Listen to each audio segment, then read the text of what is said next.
ever since I started doing shamanic healing and teaching, so that's been 17 years now. I guess I must have began that in like 95. I was teaching college full time, and I just envisioned a center where people could come and sit in circles and be in nature and drum and connect through their hearts. And so that was part of my vision, and Emery had a similar vision. And then when we met and came together, we decided to invest whatever we had in terms of finances into a place we could create together. And we found this place magically through a series of events that helped us to realize we were supposed to come to this piece of land. We actually lost our keys walking on another piece of land on this road, and we had to ask for a ride home because our keys were lost. And they said that last piece of land might be for sale, and this is the guy's name. And so we called, and he said, yes, it's for sale. And Henry said, who's the realtor? And they said, no realtor.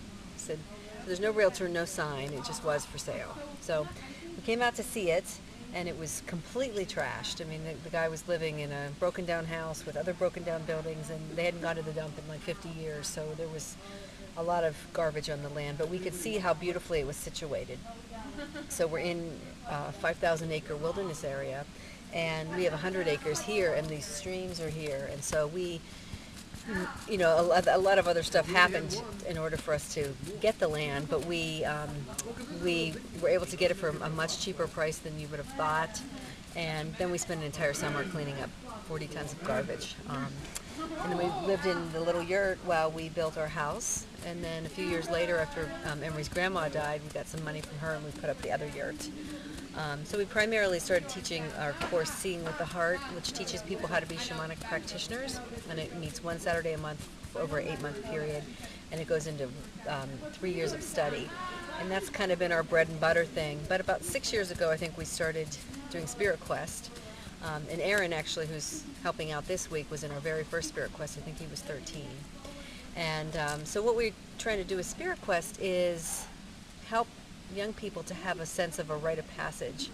In our culture, if we live in a tribal culture, when people move from child to teen or from teen to adult, there would be an initiation or ritual, some kind of rite of passage, which was kind of, put on by the elders in the culture. And in our culture, we don't have any kinds of rites of passage. I mean, there is bar mitzvah, bat mitzvahs, and confirmations, but that's about it. We don't have anything where we're initiating our youth into helping them through the perils of the teenage years and helping them to step into their power as adults and human beings. So that was our original kind of inspiration, was seeing how many teenagers go to drugs, alcohol, mindless sex, the kind of thing. They try to initiate themselves, and even particularly with boys, they put themselves on edges that are often physically dangerous. So we try to give kids an experience where they're held in a safe space, where they connect with each other, where they can do some of these ancient ceremonies and rituals that have been done for thousands and thousands of years, to help them fill themselves with spirit instead of spirits, which alcohol would maybe be called. So that's our original idea for having a camp like this, and it's been really an incredibly beautiful experience for us. And now that our children are kind of growing into it, our daughter, who's 8 now, has participated in the younger kid version of the camp as well. So we're just trying to bring together a lot of things that we find are effective tools in our own lives: shamanic journeying, movement, council work or talking stick, adventure-based games and initiatives, time alone in nature, connecting with the spiritual aspect of nature, sweat lodge.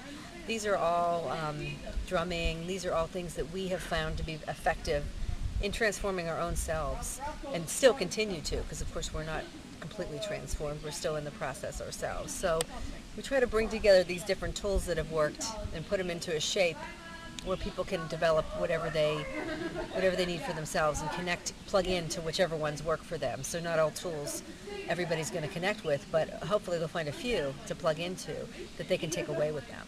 I think a greater sense of self, a deeper connection to adults who don't see them as just kids over here, but as human beings who have a lot to say, a lot to share, and we want them to have a sense of the preciousness of their life and that they can make a difference. And one of the things that we did this week, that Council of All Beings, helping to engender a deeper respect for the planet and for the non-human ones, because we are at such a crucial moment in our evolution, and the planet is at a tipping point. And yet I don't want people to feel despair about that. I want young people to go away and say, I can make a difference in this world by the choices that I make, and by the kind of people that I connect with, and by the kind of actions I take in my own life. So I want teens, and I think Emery would agree, we want them to feel self-empowered, want them to feel connected, not just to other humans, but to that larger web of life. We want them to have a lot of fun and make lasting friendships, which I think is happening here and has happened over the last couple of years as we see more and more of the same people returning. You know, we want them to, you guys, we want the teens to teach each other, and I think that's happened as well. People sharing different, what they love, not just what we have on the curriculum, but what's going on at night when we're in bed, that you guys are connecting. And I know Kate's teaching people how to do trance dancing, and you're sharing your film, and I know Cassy's shared a lot of her gifts, and I'm sure every single person has a piece of that. So it's just a matter also of really helping you all to step into your power through your peers and through being seen and being supported by each other as well. And hopefully you then, as you grow up, can look back on this experience and keep drawing from it and keep saying, well, when I had that experience, this is how I felt, and now I can provide that experience for somebody else, or something similar, or this stimulated me to be inspired to go create films. This stimulated in me the desire to create art that's going to tell about the plight of the earth. This stimulated in me, I really want to help children. So it's hopefully, it's just a doorway, a place for you guys to start from and to go through. And you know, it's one of the things we think about Spirit Hollow is sometimes people come for a long time, not just to camp, but to other stuff we do. And then they're here a lot. Then we don't hear from them for like 2 or 3 years, and we're like, oh, it's kind of sad. Then we realize that what people are doing is getting in touch with what's important to them, and having their passion fueled and ignited, and going out and creating their path in the world. And that's actually the biggest compliment that Spirit Hollow could have, is to have people become fully empowered about what is my passion in the world. And if they don't come back, it's because they have it now. And so that's, I think, what we hope to do, is just to help. You know, we're trying to do that for ourselves too, and every time people come here, we get more, we learn every time, like teens or adults or whoever comes here. We Emery and I and our children and some of the other people like Azim, the man who helped with the sweat lodge, or Vince, or Theo, the people who helped us out this week, they're all coming to this because they know not only are they offering something, but they're getting a great gift in return. So that, you know, it's always a reciprocal, circular relationship where nobody's really in charge. We feel like in some ways we just set the table and let everybody bring their potluck dish, which is themselves, and then we all can feast from that, us included. So that's kind of what I hope people take away.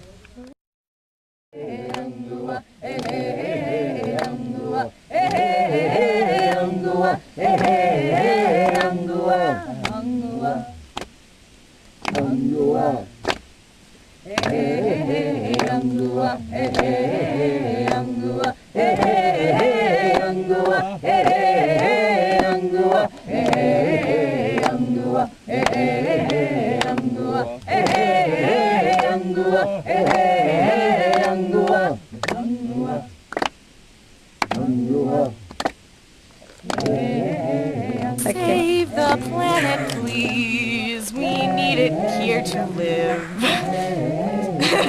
There we go, thanks. I would give everyone that's watching this a hug, but look to the camera.